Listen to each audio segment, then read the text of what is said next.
கல்விதான் மாணவர்களை எதிர்காலத்தில் சிறந்து விளங்க வழிவகை செய்கிறது. அந்த வகையில் ஒன்றிய மற்றும் மாநில அரசுகள் கல்விக்காக பல்வேறு திட்டங்களை செயல்படுத்தி வருகிறது. அதன்படி ஒவ்வொரு ஆண்டும் ஒன்றிய அரசு, மாநில அரசு மற்றும் அரசு உதவி பெறும் பள்ளிகளின் வளர்ச்சி பணிகளுக்காக நிதி ஒதுக்குவது வழக்கம். சமக்ர சிக்ஷா அபியான் திட்டம் என்று அழைக்கப்படும் இந்த திட்டத்தின் கீழ் ஆண்டுதோறும் ஒன்றிய மற்றும் மாநில அரசுகள் முறையே 60 மற்றும் 40% அடிப்படையில் நிதியை ஒதுக்கும். இந்நிதியில் பள்ளிகளின் உள்கட்டமைப்பு மேம்பாடு, ஆசிரியர் பயிற்சி மற்றும் திறன் மேம்பாடு, மாணவர்களுக்கு கல்வி உதவி, கல்வியில் சமத்துவம் மற்றும் மாணவர் சேர்க்கை உள்ளிட்ட கல்வி சார்ந்த செயல்பாடுகள் மேற்கொள்ளப்பட்டு வருகின்றன. தற்போது நிதியை பெற மாநில அரசுகளுக்கு ஒன்றிய அரசு கெடு வைத்தது. இந்த நிதியை பெறுவதற்கு ஒன்றிய அரசின் திட்டங்கள் மற்றும் விதிமுறைகளை பின்பற்ற வேண்டும் எனவும் தெரிவித்தது. அதாவது ஒன்றிய அரசின் தேசிய கல்விக் கொள்கையில் PM ஸ்ரீ பள்ளி திட்டத்தில் இணைய வேண்டும் என அழுத்தம் கொடுக்கப்பட்டது. மும்மொழி கல்விக் கொள்கையை புகுத்தும் இந்த திட்டத்தை இதுவரை தமிழகம், கேரளா, மேற்கு வங்கம் போன்ற மாநிலங்கள்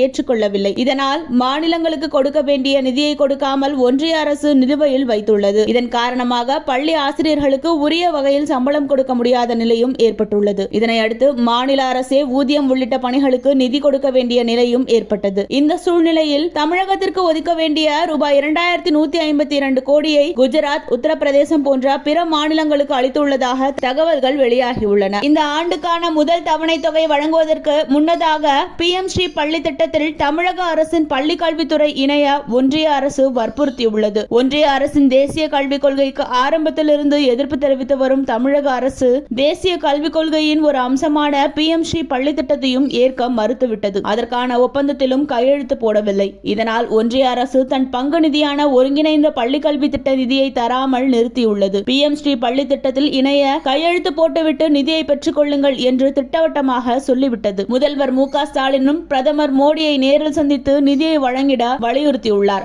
ஆனாலும் ஒன்றிய அரசு நிதியை விடுவிக்கவில்லை. மாநில அரசின் வலியுறுத்தலுக்கு செவிசாய்க்கவும் இல்லை. இதற்கிடையில் 2024-25 கல்வியாண்டில் தமிழக அரசுக்கு ஒருங்கிணைந்த பள்ளிக்கல்வி திட்ட நிதியாக ஒதுக்கிய ரூபாய் 2152 கோடியை கல்வி ஆண்டு நிறைவடைய உள்ளதால் அந்த நிதியை உத்தரப்பிரதேசம், குஜராத் உள்ளிட்ட மாநிலங்களுக்கு பகிர்ந்தளித்து விட்டதாக உயர் அதிகாரிகள் தெரிவித்தனர். ஒன்றிய அரசின் இந்த செயலுக்கு தமிழ்நாடு முதல்வர் மு க ஸ்டாலின் கடும் கண்டனங்களை தெரிவித்துள்ளார். மேலும் கல்வியாளர்கள் பலரும் தங்கள் கண்டனங்களை தெரிவித்து வருகின்றனர். ஒன்றிய அரசின் இத்தனை நெருக்கடிகளுக்கு மத்தியிலும் கடும் நிதி நெருக்கடி ஏற்பட்ட போதிலும் மாணவர்களின் கல்வி பாதிக்காமல் இருக்க மாநில அரசு அவ்வப்போது தேவையான நிதியை ஒதுக்கி செயல்படுத்தி வருகிறது.